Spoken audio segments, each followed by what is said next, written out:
back into this forum because they really weren't too responsive on maybe continuing to have us as a customer. And quite honestly, when these guys, Jason and Keith, did explore that product, they were not very impressed. So we've been working at this for almost a year and a half now, and it just coincides very nicely with especially what's happening in society today. And back in June, the presidential's executive orders for the safe policing for safer cities. One of the tentacles of that includes mandatory body-worn cameras for all law enforcement. So obviously, it's going to be one of those unfunded mandates as that executive order continues to go through the system. But a spinoff of that also is our Attorney General for the state of Michigan is also promoting the camera systems, both in-car and body-worn camera, for that same reason. So we're all on board. We're very excited about it because we're all about the transparency and accountability. We think it's a great tool. Just as importantly as the accountability and responsibility of our officers is it provides another layer of safety for them. And that's where I'm really interested in really promoting this, because it does provide that level of safety for our officers when they're out in the field. And quite honestly, I want a product that's not going to be subject to failure, and especially not supported as our current vendor is. So Keith, Jason Rotman, and Jason Howe did a fantastic job of doing a lot of research on the different systems, but they settled on the AXON system. And you'll be interested to hear that most agencies in Kent County, if not all, are soon to be, if they haven't already gone with the same system that we're going to be going with. So there's some definite benefits to that Keith can talk to, but most importantly, it was very interesting that they went through the same process as we did. And actually, we were ahead of them. We started ours, like I said, back almost a year and a half ago. So we kind of blazed the trail for everybody, and it's been very positive in response when it comes to dealing with this company and what it's going to provide in the end. So I guess that kind of summarizes the need. We started with replacing the in-car cameras, and then the new systems do have the body-worn cameras as part of it. You can opt out, but it really makes no sense to do that. And the system itself is very supportive of both the body-worn cameras and the in-dash cam or on-dash cameras. They work together, and I think we're in a good place when it comes to, we prepared for this budget-wise. Like I said, a year and a half, and I think it's a good product, and we're pretty happy with it. So, with that, I'm gonna pass it to Keith if he's on with us. Yep. Can everybody hear me there? Yeah, we can. We're good. Okay. So just like the chief said, our system's pretty old. It's actually on a Windows XP system that was updated to a Windows 7. So we knew we had to do something to get updated. With talking to Jason from IT to try to replace the servers with the amount of storage we needed to do the in-car videos along with the body cams. We're looking at having to replace even some of our servers. And then we also got into the upload and download of our Wi-Fi at our building. And once we're looking at all the video that was going through that, that would also have to be uploaded. So we did look at 4 different providers, Provision, Digital Alley, WatchGuard, and AXON. We had them all come in. We tested their stuff. And out of those 4, we are very impressed with the AXON product. What's nice about the AXON product is the first thing was the warranty is a 5-year warranty. The body cams and the in-car video are hooked together. It's also connects to our tasers because we use AXON tasers. So anytime one of our tasers is armed, it'll turn on our video cameras. There's a shot detection sync to it. So if there is a shot that goes off, that it automatically turns everything on. So the best part about that, all that included, like Chief was saying, Grand Rapids is using AXON, Kent County Sheriff's Department's gone to them, Wyoming, and Granville. So not only does our tasers work for us, that if we are on scene assisting one of these other agencies and there's activation, it turns on all body cams, all video, even if it's from a different agency. If it's an AXON used product, it does get turned on once somebody else activates. So also, that being said, our in-car video computers run through Kent County Sheriff's Department. So it was a very easy transition to get the programming done through Kent County because they were going to it also. They could just push out all the software that we needed. And it's very easy connections through that. Everything will become cloud-based storage through the government iCloud, which Jason from IT was very happy with. And so we don't have to replace all our servers and stuff like that. And that's where some of the different problems we were running into, because the current system we have was so old versus going to the government iCloud system, which everybody's going to. We do have unlimited storage now with the iCloud, so we have we don't have to worry about filling up servers, the maintenance on servers, making sure they're connective and all that. So it actually helps out the IT part on that also. So timeline wise on this, we do have all the product in. The body cams are all programmed, up and running. We have not distributed them yet. We are looking at the first week of December for in-car video install on Train to Trainer to get those up and going. So here in the next few weeks, you'll probably see the body cams on all the officers, and then we'll start transitioning the in-car cameras over to the AXON also. So that's kind of what I got. If anyone's got any questions or. I think if I could just also just throw in there real quick, as we talked about, the necessity for these cameras, it's also important to remember too that we are going through the accreditation process through the state of Michigan, and as such, it's coming when it comes to the mandate of cameras. So once again, we're ahead of that, and we're in compliance with the necessary standards and policies. We just updated our policies with regards to the video system and added the body-worn cameras, when they will be utilized, when they will not, and then the rules of operation. So we have a brand new 5-page policy when it comes to in-car video and body-worn cameras. So the timing is very, very appropriate, and I'm very proud that our agency is ahead of the curve when it comes to what we have coming down the pipe here down the road. Great, thank you. Appreciate it, Chief. Thank you, Captain. Commissioners, let's do this just that we're not talking over one another. Let's start with Third Ward first. Commissioner Groders or Huizenga, are there any questions or comments for our police department on the body cams? I just have one question. Can you clarify the automatically turning on of the cameras? Is it when they're in the vicinity of an issue, or I mean, it can't be that they all over the county they turn on all at one time. Yeah, so the way the cameras work on that, our policy is that anytime an officer has contact with a citizen, they turn them on so they can activate them manually with the car. There's also triggers that are set up, which are when the overheads turn on, when there's a collision, it's automatically turned on. If vehicle speed reaches a certain mile per hour, which we're set at 85 miles per hour, they'll automatically turn on. And then the taser deployment and stuff like that. So on the taser deployment with the automatic turn on, like with us in Kent County, all these AXON devices basically have a Bluetooth chip in them. So if Kent County turns on one of their systems and we're within 35 feet of that officer, we're all on the same call, it will turn on all the AXON products at that time.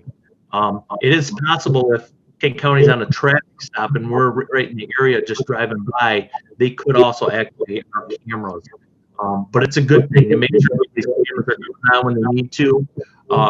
On that, if somebody does forget to manually turn theirs on when they're on a call, that everything gets activated. Excellent, thank you.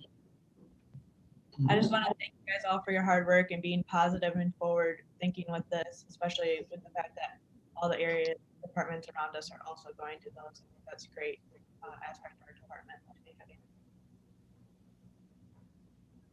Great, thank you. Second Ward, Commissioner DeShane, Commissioner Glanville. I think it's good that we're being proactive rather than reactive, and we're kind of ahead of the curve on this. Sounds like we did a lot of homework. I like the fact that it's connected to the taser. What happens if, so it will automatically turn on or it can be manually turned on? Is that how I'm understanding it? Yeah, so like if we're just going to a general call, the officers will be turning them on. Per policy, they have to turn them on with any citizen contact. But then during those high stress situations and stuff like that, that's when all those extra triggers are activated. Gotcha. Another one too we have in there too is if a gun release for our guns in our side of our cruisers, if those buttons are pushed, it's automatically going to turn those on also. Good. So that's another release. So and everybody kind of follows that same group. It's just a protection of everything, you know, to make sure under stressful situations we're still able to get that cameras going and get what we need. Right, right. Okay, thank you. Yeah, I'm just gonna second everybody who's commended the research and the work that's gone into this. It sounds like you've really analyzed the products along, you know, a great list of factors that will benefit the department. So thanks for your thoughtfulness and planning on that. I'm wondering if we can get a copy, just for curiosity's sake, of that policy that you mentioned, Chief. I'd just be interested to read the policy that goes along with how the cameras are going to be used. Yep. We took our existing, we had an in-car video policy for a long time, and then what we did was we updated it due to our accreditation process. Mhm. Then also included the BWC, body worn cameras on there. So absolutely, yeah. Okay, great, thanks. And I'll just explain one other thing too on the policy part of it. Everybody's always worried about the privacy issue on that. When can we have these on? When can we? So our policy is, we just copied what everybody else did, and AXON was very helpful in explaining it. So if we are in a place that the general public can go, then that video and stuff like that you can be released to the public through FOIA. If we're in a place that is private, if we walk into somebody's residence where basically not the public can go, none of that information can be released through FOIA. So there is a lot of laws involved already in this, and actual true laws through the body cams of what we can release and what we can't. Obviously, any medical we cannot do. So there's a lot of that in place, and privacy is the biggest thing. Anything with juveniles does not get released, and stuff like that. And one thing too, even on all this, AXON had a redaction software program that's built into their system, so it's always compatible, and it's very easy for us to blur out people's faces, redact volumes and stuff like that. So if there's a juvenile involved, a victim involved, we can blur them out very easy now, and it's right along with their software. So a lot of these other camera systems, we would have to buy a second party software, which we are trying to use right now. The problem with that is if somebody updates their software in their firmware and stuff like that, next thing you know, now it's not compatible when you run into that. So by using this AXON, they have their own, and it works really great. So Good, thanks for that. All right, that leaves us First Ward. Commissioner Raap, welcome by the way. No, thank you. Okay. Thank you. No questions. Strong work, Police Department. All right. Commissioner Gilbert. Yeah, no, I'm just glad that we are taking the steps, and I think you were exactly right, Chief, when you said that we're staying ahead of a wave that's coming in, and that's something that will be talked about a lot at my day job and even above that level. But no, this is good work. It's I'm glad to see the protection for our officers and the transparency for the public, and getting all of those things lined up for the betterment of the community. Great, thank you. I have nothing further to add that's not already been said, other than just great job. So We're good with that. So no action needed on that one. So we will let Chief and Captain, you're both welcome to stay on if you so desire. Otherwise, appreciate you making time for us. And again, great job on this. Let's jump to, I believe, Tricia, do we have you on? If she is, she's on mute. Sorry. Yep, I'm here. There you go. Hi, Tricia. Hi. Hey, what we'll do is let's jump to the background on Summerbrooke Estates. With that, we've got the free time here, if that sounds right with you. Yeah, that's fine with me. Okay. So what you're being asked to do is provide an approval or a denial of the Summerbrooke Estates preliminary plat. And I'm going to share my screen to show you a presentation, essentially the same presentation that I shared with the Planning Commission. If I can get it started.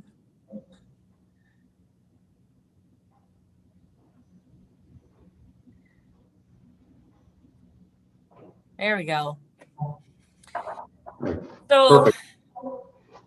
So, as you know, the Planning Commission provided a favorable recommendation at their November 4th regular meeting for the tentative preliminary approval of this plat.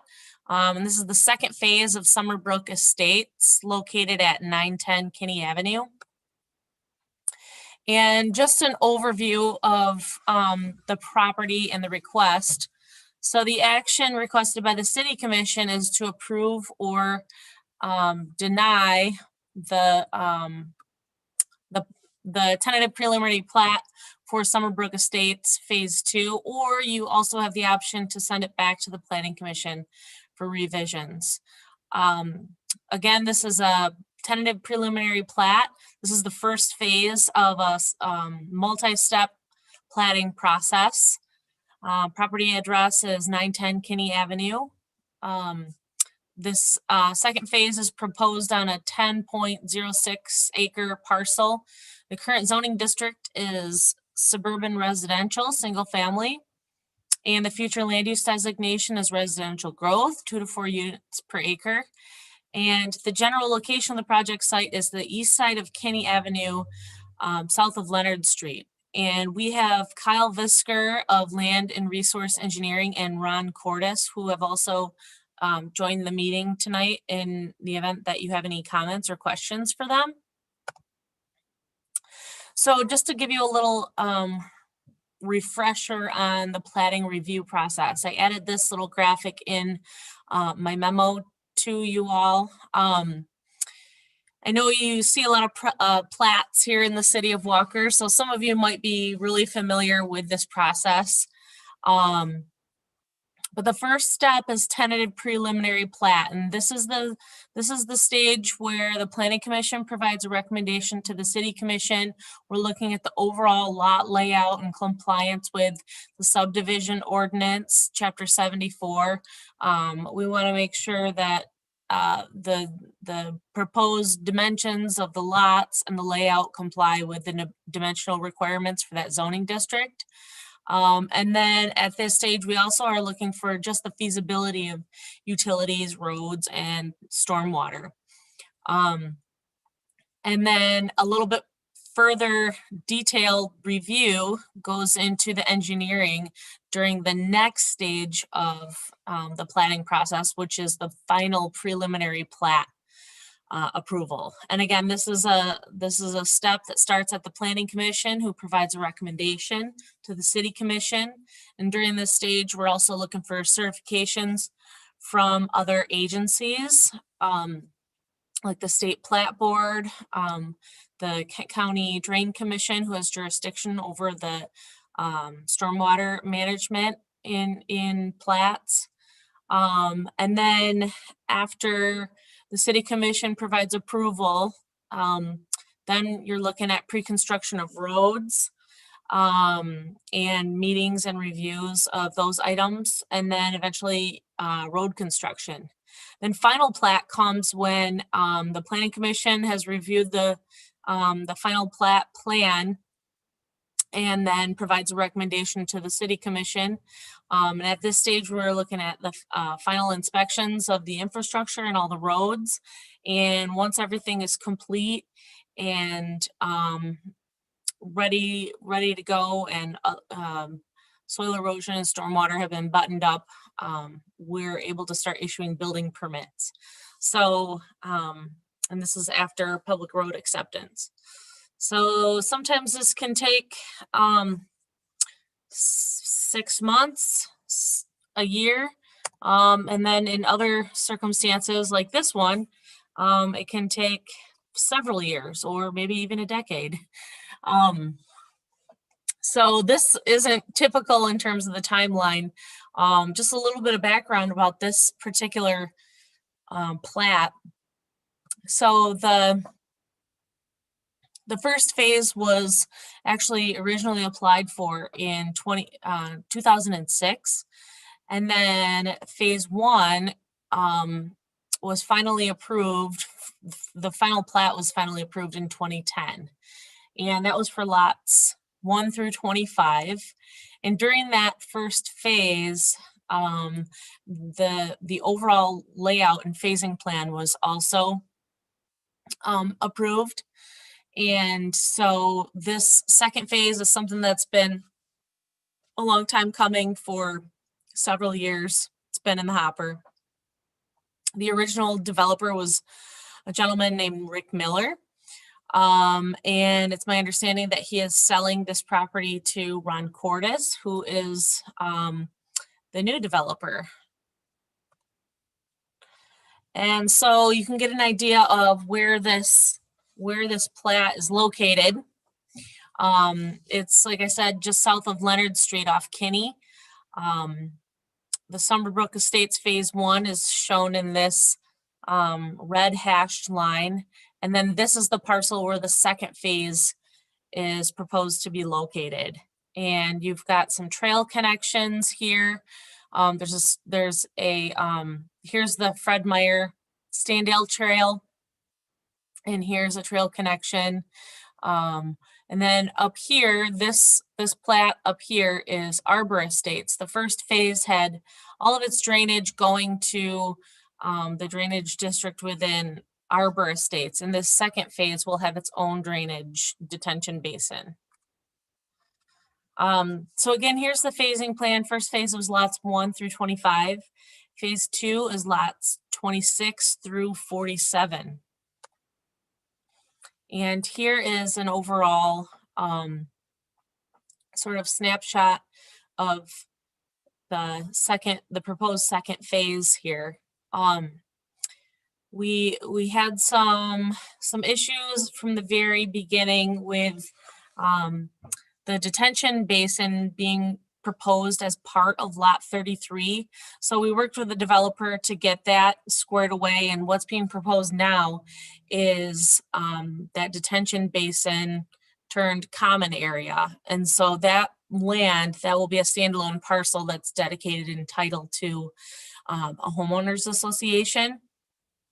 Same thing with lot 47 down here.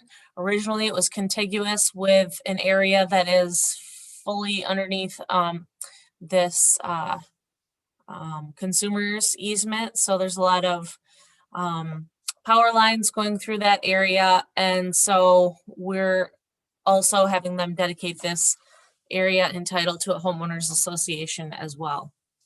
The Kent County Drain Commission has full oversight over all the drainage in the plat.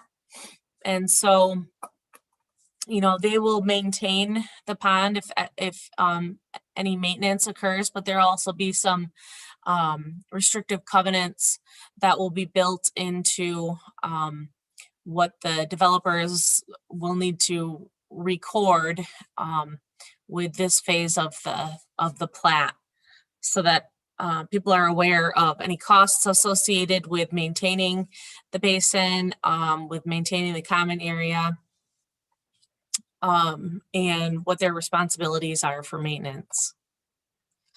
So a summary of the improvements that are proposed as part of this phase. We're looking at 22 single-family lots ranging in size from 11,880 square feet to 16,662 square feet. And utilities and stormwater, the detention basin, all of that was constructed. I'm sorry, utilities are proposed for phase 2. The stormwater detention basin was constructed as part of phase 1, though it was not utilized. They're also proposing sidewalks, street trees, a public road extension of Thornwick across Kinney to meet up with Sydney, which will be extended to the south and end at a stub street on the southernmost property line. Also, they're proposing streetlights, and then again, we talked about the common areas. So my recommendation tonight is for the City Commission to grant approval for the tentative preliminary plat for Summerbrooke Estates Phase 2 as proposed. Based on the findings that the Planning Commission provided a favorable recommendation to the City Commission on November 4, 2020. The plan submitted last revision dated 10/28 of 2020 contains all the required information prescribed in sections 74-32 and 74-33 of the Walker City Code of Ordinances. The proposed lots within phase 2 of Summerbrooke Estates comply with the minimum dimensional standards for lots within the SA Suburban Residential Single Family Zoning District per section 94-188 Schedule of District Regulations. And last, the proposed lots can reasonably be served by public utilities, public roads, and stormwater management facilities.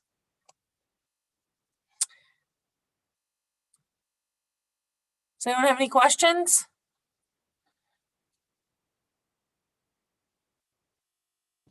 Make sure to come off mute there, Tricia. What we'll do, we're almost going to hit 7 o'clock here, probably in a matter of seconds. Watching the clock in the bottom right. So if it's all right with you, Mr. Cordes, Mr. Visker, to ask them to stay on, and we'll hit this in the agenda after the 7 o'clock start. And then I'd also ask Commissioner Gilbert to just have any comments teed up from the Planning Commission perspective as well. So we don't have the gavel down here. We won't go grab it. So we'll do a call the meeting to order for the City Commission, the regular meeting, 7 o'clock. I'd like to ask Commissioner Huizenga-Chase to please deliver the invocation for us, and we'll stand for the Pledge of Allegiance right after that. So Commissioner, the floor is yours. I invite you all to bow your heads with me. Heavenly Father, tonight as we begin this meeting, we ask for you to preside over this meeting. We come to you this hour asking for your blessing and help as we are all gathered together. We pray for your guidance in the matter at hand and ask that you clearly show us how to conduct our work. We ask for your continued guidance and protection over our police and fire departments, as well as those working on the front lines in our fight against COVID. Please provide them with protection and the strength to persevere. In your name, amen. Amen. Thank you. If I could ask you to please join. We have a flag in back of Commissioner Raap and myself, and I'll start us on the Pledge of Allegiance, just because we're remote. So, I pledge allegiance to the flag of the United States of America and to the republic one nation under God, indivisible, liberty and justice for all. Thank you. If I could please ask our Deputy Clerk to call the roll. And actually, one point of procedure here too, with us being in the Zoom, I see everybody's got the cameras on as far as commissioners go. I appreciate that. When you go to acknowledge either your presence or a yay or nay vote, just a reminder, please bring your hand up as you go to do so that she is able to see who said what. So Jessica, all set to you. All right, Mayor Carey. Present. Commissioner Gilbert. Present. Commissioner DeShane. Present. Commissioner Groders. Present. Commissioner Rapp. Present. Commissioner Glanville. Present. Commissioner Huizenga. Present. Thank you. All right. Thank you, Deputy Clerk. Next on the list is approval of the minutes from the November 9th, 2020 city commission meetings. Is there any discussion on said minutes? Otherwise, I'll entertain a motion for approval. I'll make that motion. I'll second it. Motion from Commissioner DeShane, support from Commissioner Rapp. Any other discussion on the minutes? All those in favor, please say aye. Raising your hand. Aye. All those opposed? All right, minutes are adopted. Thank you. Next on the list is, I see some public in the list. Public comment on agenda items only at this point. Is there any public comment on the agenda items? I'll ask a couple of times here to give you a chance to unmute if there's any discussion on that. So public comment on any agenda items. If there is, please state your name and address, and feel free to start talking then. All right, I'll ask one more time. Any public comment on agenda items at this point? Seeing none, we will move forward then. Next on the list is consent agenda. There are 3 items on there. First is the expenditures in the amount of $1,504,937.10. The second is our every 2 years appointment of Mayor Pro-Tem. I have shared with each of you, it was my intent to appoint Commissioner Gilbert to stay on as Mayor Pro-Tem. So that would be the appointment for B. And C is appointment of Commissioner Rapp for the month of December, just probably for kind of keeping this clean, to fill former Commissioner Kent's standing committees that he has. So those are the 3 items on the consent agenda. Is there any discussion on this? Otherwise, I'll entertain a motion for approval. I'll make a motion. A second. Motion, Commissioner Huizenga, and then Commissioner Glanville. Any other discussion on the consent agenda? All right, all those in favor, please say aye. Aye. Aye. Those opposed? Seeing none, consent agenda is adopted. Next on the list is Resolution 20-582. And if we can pick up on this just for discussion purposes. Tricia, I'm going to circle back to you quick. Great job. Chock full of insight here. There's been some moving parts in this for, 14 years now that has been in a little bit of play there. So is there anything else from the community development directors or even that department before I'll ask Commissioner Gilbert to jump in next then?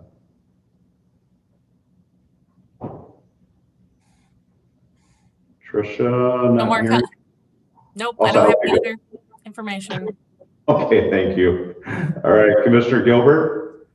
Yeah, no, we recommended a favorable motion to the city commission. I think that it looks structurally like we would expect it to, and the most important details are going to revolve around drainage in the area. So we'll look forward to that level of detail in the final preliminary plat, and the city commission will get to see it again after we've had that level of review, and that's where the real work will be done on this one. But at this point, the tentative preliminary plat approval is looks like it's all set to go. Good, thank you. What I'll do here is I see Mr. Cordes and Mr. Visker are on. Is there any other insight that we should know about before? I'll ask our city commissioners if they have any questions of you before that, but is there any additional insight from a developer's perspective? And Mr. Visker, I see you just went off of mute, so the floor is yours if you'd like to speak.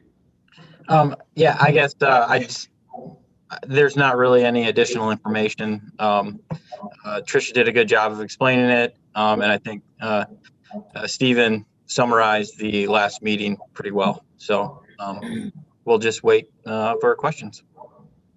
Go from there. All right, so let's do this for commissioners. We'll start first ward this time, if that's all right. Commissioner Rapp or Gilbert, any questions? No, I don't. It was very well explained. I'm good. Okay. Okay. Second ward, Commissioners Glanville, DeShane. Tricia, you did a great job. I thought that was a great tutorial to walk us through that. My only concern is, do we have problems about drainage? I mean, are there potential somewhere within the content, I remember reading something about making sure that we had double coverage to limit any future drainage issues. Do we have a concern about that? Yeah, there are some concerns. There was a situation a few years back that was brought to the attention of the city engineer. And like I mentioned, the first phase of this development had stormwater being directed toward a different detention basin that was not geographically part of the Summerbrooke Estates plat. And so, like Steve mentioned, the real nitty gritty with drainage concerns and making sure that the capacity is there with the detention basin, that's all going to come during the second stage of the platting process. So when I mentioned double coverage, all that means is that the Kent County Drain Commission has ultimate oversight over platted drains and stormwater management facilities. But then you've got the city of Walker, who's got a talented engineering team who also provides, usually when there are drainage issues, people call the city and they don't call the county. And so, our folks will be responding to issues that arise if the county can't get out there right away and stuff like that. All right, thank you, Tricia. You're welcome. Commissioner DeShane, if I could add on real quick to that, Commissioner Glanville, I come right back to you. I've actually had a couple of calls in the last year, not since COVID started, but prior to that, from a couple of residents right back in there about those drainage issues. And I think what I'm seeing so far, there's a lot of attention to remedying the problem. Okay.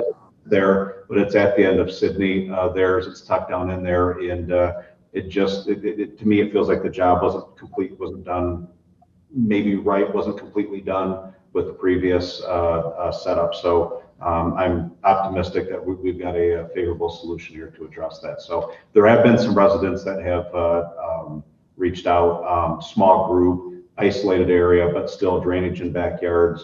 When you have backyards that are filling up with water, it's not a good thing. So No. and engineering had gone out there, but there's not, because it's that was a development issue, that ship sailed some time ago. So yeah, and Mr. Mayor, if I can, I will just say that this part of the city is always very sensitive when it comes to water issues. So it's something that whenever we're reviewing any project that comes in, and specifically this area, we're always very diligent in the way that we're reviewing the calculations and how this is going to impact other sites around it. So, Okay.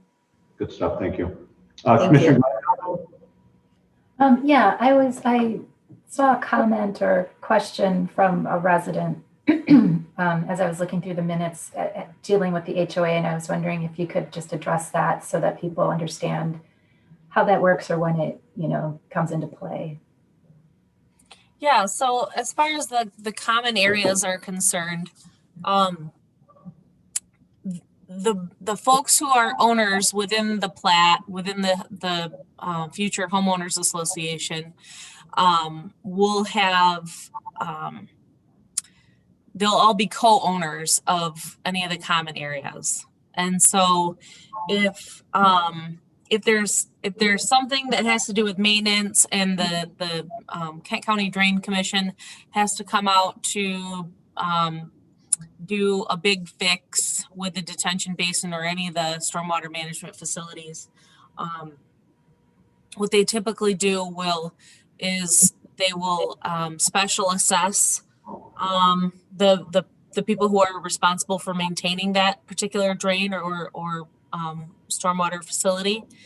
And then, it gets fixed right away, but the city will get paid back by the property owners.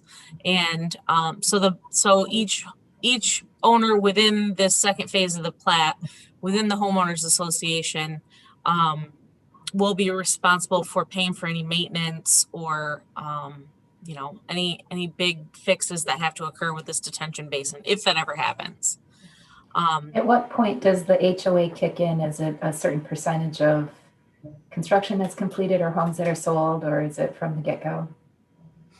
So I believe in a site condo and a condominium association, there's some legal logistics with when a homeowners association gets taken over by the co-owners of that development. And you've got the developer who's in the picture until a certain number of homes are sold. With a plat, though, I'm not sure exactly how that plays out. I don't know, Frank, if you have any additional institutional knowledge on that. Well, I think it's going to come down to the text that's in the documents for the plat. And somewhere in there, it should say that the plat, the homeowners association will be activated when X percentage of homes have become occupied by private owners. And then it'll also state something like, you know, the developer will no longer be a part of this homeowners association once another level is reached. Maybe it's 100%. That's why it's important to get those plat documents put together. We'll review those as part of phase 2, final preliminary plat. And we'll need recorded versions before you folks sign off on the final plat. But those are the kind of details that need to land in that document. All right, thanks for that. Okay, so we've first, second, third ward, Commissioners Huizenga and Groders. Any questions, comments? Not from me. Great information. Okay. All right, at this point then, in front of us, we have a recommendation to approve Resolution 20-582 for the tentative preliminary plat, well, actually preliminary plat approval for Summerbrooke Estates Phase 2 located at 910 Kinney Avenue. If there is no further discussion, I'll entertain a motion for approval and support after that then. I can move approval. Thank you, I'll Commissioner support. Gilbert. Support was? Me, Groders. Oh, thank you. There we go. Screen didn't show up quick enough. Thank you. All right, before roll call on it, any other discussion on this? Otherwise, we have a motion from Commissioner Gilbert, support from Commissioner Groders to approve Resolution 20-582. All those in favor, please say aye. Aye. Aye. Those opposed? All right, motion passed. All right, at this, there we go. All right, at this time, we'll open up for any other public comment. Again, as you come up, please have your camera and microphone off, raise your hand as you come on, and state your name and address for the record. And that's it. So the floor is yours. So public comment is open at this point. Ms. Eric John, I see you with your hand raised on that. I think you have to come off of mute. Hello, testing. There you go. We can hear you. Thank you. Okay. Hello, everyone. Eric John Chapaniak, 3725 St. Maurice Street, Northwest. I live just outside the city, but I've served Walker as a youth commissioner and was elected to the school board 4 years ago for Iowa Hills. And a lot of where I got my interest in serving at the local level was my experience as a Walker youth commissioner. I wanted to make the board aware of something that occurred with regard to Clerk Bidelek in late 2016, specifically the election day. In late 2016, I emailed then Mayor Huizenga and the entire city commission to report that Clerk Sarah Bidelek had lied to me in person about election law, specifically the provision of state law that says campaigning cannot occur within 100 feet of the entrance of a voting precinct. That's what the law says, but the clerk told me that it was within 100 feet of the property line, which makes a big difference, specifically right on Remembrance there, because the road is not 100 feet wide. I asked about this right prior to Election Day 2016 to make sure I was not breaking any laws on Election Day. And then when I was told not to do that, the next day I went past that precinct around noon outside, well, those two precincts, and I saw all of my opponents had yard signs put up right across the road, specifically where I'd asked Clerk Beidelek if I am allowed to put a yard sign, and was told explicitly no. I emailed the city commission and received a note back. I believe it was from Commissioner Howland that said because the clerk is an elected role and it wasn't in writing, that there's nothing that can be done about it. The clerk called me a month ago when I was supporting her opponent in this most recent election. And when she asked me what my problem was with her, and I explained to her that, and mind you, I had also worked as a youth commissioner and as an election inspector for Clerk Beidelek. And when I told her my problem, she said, well, you won your seat, didn't you? And so that kind of nonchalance is detrimental to our system of checks and balances. And straight up, the clerk lied to my face about election law, and I don't know why. It might be that she had the wrong information, but this was the day prior to Election Day, and when I confronted her about it on Election Day, she denied that she had told me that.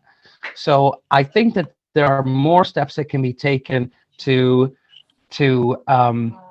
check the authority of the city clerk, to ensure that her office is held in a high regard, because this is not how things ought to go. And as an elected official myself, I know the stresses of an election, and I have worked for Clerk Beidelek before. I can't to this day figure out why she would have lied to my face about that.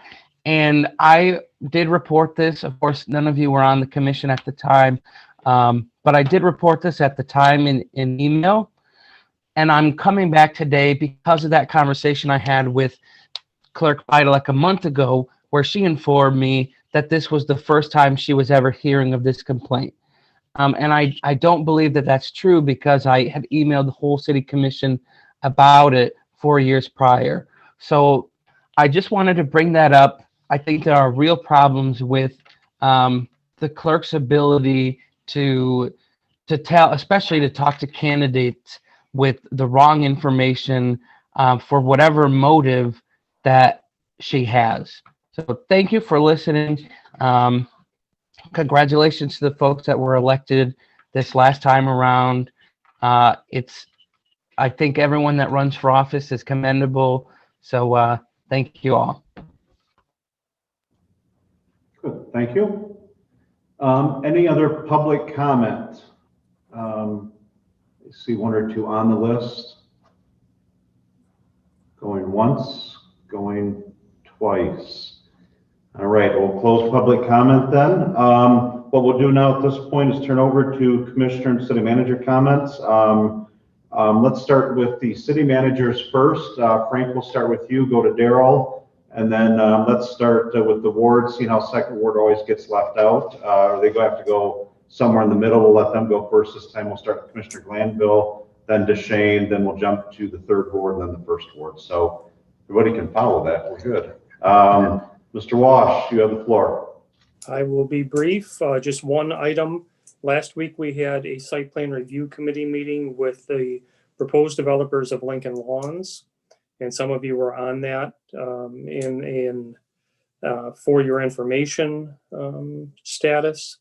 What we have agreed to with that developer is, because of the COVID closures, the public hearing has been moved forward until January 27th.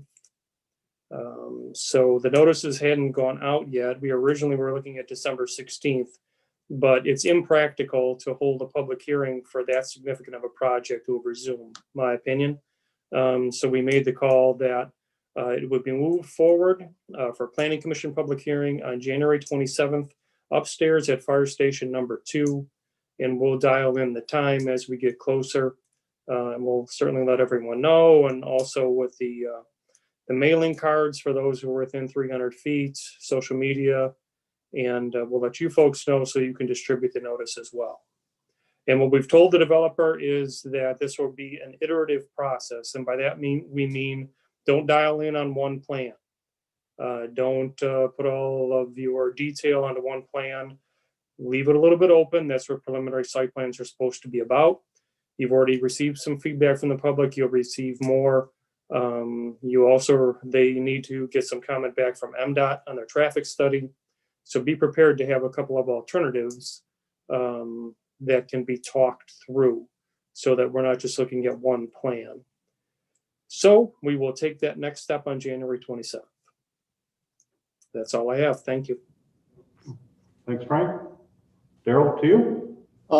Couple of items. One, we're dealing with COVID, obviously, like everybody else is around the world. And just want to commend our staff for doing a great job of masking up and keeping things clean and efficient around here. We have some folks that are working from home if they have that ability to do so. We've had some of our challenges with people that have tested positive or are quarantining. So we're working around that with split shifts and making do with some things. So it's a challenge for everybody, but so far so good. And the staff has done an awesome job of keeping up and keeping compliant. So kudos to them. Second, I know Nicole, I think, is on, but next Thursday is the Jingle Bell Lane. We think we can do that in a safe, COVID-friendly manner over at the Ice and Fitness Center. So I know some of you have already contacted Nicole about trying to help out if you can. Again, we're going to keep that very limited and comply with all the state mandates as far as going forward and having a limited amount of people out there in any type of a gathering situation. But Santa will be there on a platform trailer, so, and the tree will be lit. So we're not going to be too Scroogeous this year. So we still want to move forward with that. I think it'll be great. And if people stay in their cars, we feel we can do that in a safe manner. So please contact Nicole if you can help out. I know she's done a reach out to you. And then one of the most exciting things is we got our new sewer and water rates for 2021 proposed. So I will send you out a memo on that, but we'll see some slight increases, really minor increase on the water side, but the sewer rate sees a little bit of a larger increase next year. That's because they've done a lot of improvements with the biodigester down at the wastewater resource recovery facility, i.e. the sewer plant. They're making an $85 million investment there, and those will be starting to hit the rates next year. So we'll be seeing about a 7% increase in sewer rates next year. 5% of that is directly related to the improvements at the sewer plant, which, you know, it sounds like a lot of money, and it is, but the biodigester is a much more efficient way to handle the waste than increasing the size of the sewer plant, which would have been almost 3 times that cost. So eventually the sewer system will see some paybacks on that because they will be selling some of the natural gas and some of the phosphorus that they'll be gaining off of the waste. So it's a very complicated process, but in the end, it will save us some money in the long run. So that's about all I have. I will send that information out so you have that, and then we'll certainly share that online once it becomes more formalized. So happy to answer any questions if you have any on any of those events or items. Commissioners, anything? Looks like we're good. All right, let's jump over to the second ward then. Commissioner Glanville, if you'd like to go first. Sure. First, I just want to say thanks to the city for the effort in promoting a little bit the use of masks throughout the city. I think it's a nice move to help support the health department. You know, I have some close friends and relatives who are working in the hospitals, and they are definitely at the end of their rope. And so whatever we can do to help ease the situation for everyone, I think is a great community effort. So I do appreciate that.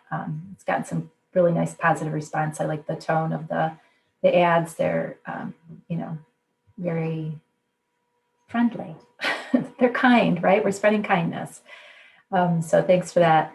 And secondly, I attended the Kent County Community Action Advisory Board meeting last week, And this, over the last couple of months, I've been a part of the strategic planning task force, and they're working to write their new strategic plan for the next 5 years.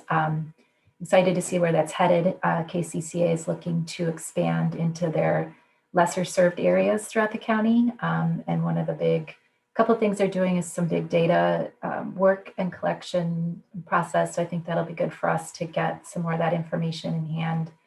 And then also they're looking to connect more directly with municipalities and leverage what we can do to help people become more aware of their services, which I think, is particularly timely given what we might be facing here at the end of the year if there's no stimulus package. Homelessness and food and, housing security, food security, transportation security are all going to be issues that people are going to be dealing with. So excited to see the work that we're doing, and they have a lot of extra CARES money. So if you are aware of somebody in your area who's feeling challenged, please refer them to the KCCA so that they can take advantage of some of those resources as they're coming through, particularly with water arrearages. So if people are having trouble paying their bills, there's some money there for that. And I think that's all I got. All right, thank you. Commissioner DeShane? I wanted to extend my support and congratulations to our newly elected commissioners, Commissioner Glanville. I look very forward to working with you again to serve as my second ward partner. Me being your partner, you being my partner, I'm looking forward to that. Commissioner Huizenga, I know I congratulated you last time, but Glanville was out celebrating her birthday. I congratulate you too, as well as Commissioner Raap. Welcome. I'm very excited to work with you.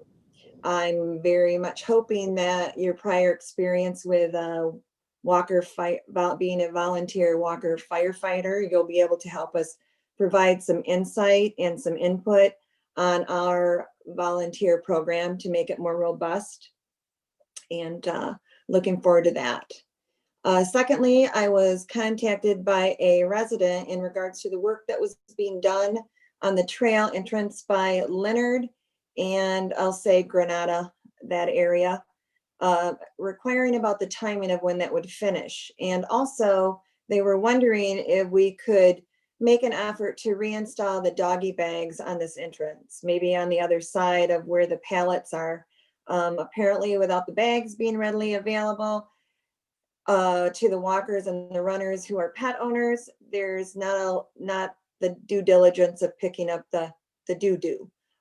So as they normally would when the bags are readily available. So if we could possibly look into that, I'd be grateful along, as well as some of the other homeowners along that area. And then I am excited about the Jingle Bell Lane. I think that was a great idea, and I will definitely be there to participate. And my last comment is in the spirit of Thanksgiving. I am excited to announce that my company is celebrating their 75th anniversary. And for them to celebrate, they encouraged all of their employees, such as myself, to nominate a cause where they would donate $1,000 to 75 different causes. I nominated Feeding Walker Kids, and I'm happy to announce that they were chosen, and they will be receiving, they probably already have, $1,000 to put towards feeding more of our Walker kids. That's awesome. Great news. Yeah, that's all I have. Love you. Very thoughtful. Well done. Thank you. All right, we said we go to the third ward. So Commissioner Groders, I don't know if you can top that one, but we'll give it a shot here. No, I'm certain that I can't. I did want to congratulate Commissioner Raap, and I know that this is an unusual meeting for you to have as your first meeting, but you do have the honor of being the first commissioner to have your first meeting via Zoom. So congratulations. Thank you. That and $1.06 get you a cup of coffee at Yeah. McDonald's. We'll call it good. Thank you, Commissioner Groders. Good stuff. All right, all good there.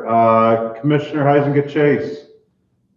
Yep, the community engagement had a food drive last week for Feeding Walker Kids, and we had a good turnout with the specific list that was given out from Feeding Walker Kids, and it was a great turnout, so that's really exciting to hear. And then similar to what we did with the Scarecrow Festival, we're going to be doing a wreath festival in Standell area, so we can look forward to seeing more of that coming up in the coming weeks. And then most of our team will be at the Jingle Bell Lane to help out too and to hand out some kind of goodie yet. We haven't decided yet. Fantastic. Good stuff. Thank you. Appreciate all the work being on community engagement there. That's awesome. All right, Commissioner Rapp, we'll turn to you. For the record, we are 10 feet away because we've We measured are. away, so. We are. We checked that beforehand. Great to be here. Look forward to working with all of you. Commissioner DeShane, you're going to be disappointed because I really have nothing more than that to say. And I know that's going to disappoint you and the mayor. So I guess that's all I have. So I guess it's on to my first ward, Commissioner Gilbert. Thanks for the introduction, Commissioner Rapp. Yeah, again, congratulations to our newly minted elected officials here, Commissioners Glanville, Huizenga-Chase, and my new partner over in the first ward, Commissioner Rapp. I'm glad to see everyone here. As far as the comments, I have been beyond neck deep in the CEO search for the Rapid. So today we had interviews with our first, I guess, round of candidates, or our first round interviews with our candidates. Right now we're down to 4. We will be reconvening the CEO search committee this week to, I guess, make some decisions about what the steps are moving forward, and probably moving down to a pair of finalists in that process. But that has been a very extensive and comprehensive process, and we'll look forward to seeing more from that, and I will be sure to report back to all of you as more happens there. Other than that, I will just briefly make mention, I was recently appointed to the Lakeshore Regional Entities Board of Directors, and that is the 7-county PIHP. And for those of you who don't quite know what that is, it is the organization that oversees the Medicaid mental health services in basically West Michigan. So I guess as I get more information that maybe pertains to anything going on here, I'll be sure to share that as well. Great, thank you. All right, I think we've covered everybody there. Just a couple quick FYIs. We a little bit of talk about Jingle Bell Lane, and then Commissioner Glanville had mentioned about the messaging on the COVID and masking up. And I know that she's on mute and not on camera, but I think it's very appropriate to give a significant shout out to Nicole and the impact she's made on the city since she's actually been, been on board with us here, and just the creative creative licensing she's taken, coming up with some of the messaging and making it very Walkerized, if you will. And I think that would apply to the COVID piece, and that it's not a political statement. It's just something that doing the right thing there and found the guidelines. So very much appreciated there for all the work that she's done. And then also there is the elected officials handbook just about ready to go to personnel. That may happen in December. Stay tuned on that one. Just want to give everybody a courtesy heads up that we finally got a look at the revised comments on that the other day, and we should have that by the start of the year for the city commission to review and discuss and adopt eventually. Lastly, thing I'll leave you with then is the meeting schedule. Right now we have only a December 14th meeting. I think that is the intent.